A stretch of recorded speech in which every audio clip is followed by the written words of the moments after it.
Hey there, awesome viewers. Today, I'm going to share some super handy shortcuts that will make your computer experience even more efficient, whether you're a Windows or Mac user. So, buckle up and let's dive into these productivity boosters.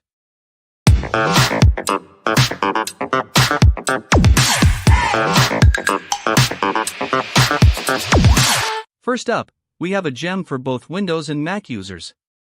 If you're looking to quickly clear your cluttered desktop and get a clean slate, just press Windows key plus D on Windows or Command plus Mission Control on Mac. It's like magic, all your open windows disappear, and you're left with a pristine desktop. Perfect for when you need to access files or just want to take a quick breather. Next, let's talk security. Windows users, listen up, if you want to lock your computer in a jiffy, just hit Windows key plus L.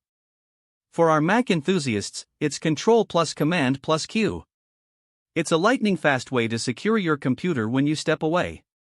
No need to fumble with menus, just lock and go. Now, for the multitaskers out there, here's a game changer. Press Alt plus Tab on Windows or Command plus Tab on Mac to effortlessly switch between open applications. It's like having a superpower to navigate through your tasks seamlessly. No more clicking through a maze of windows, just toggle through and conquer your workload. And there you have it, folks, 3 fantastic shortcuts to level up your computer game. If you found these tips helpful, don't forget to smash that like button, hit subscribe, and ring the notification bell for more awesome content. Share your favorite shortcuts in the comments, and until next time, stay productive and keep those fingers flying on the keys.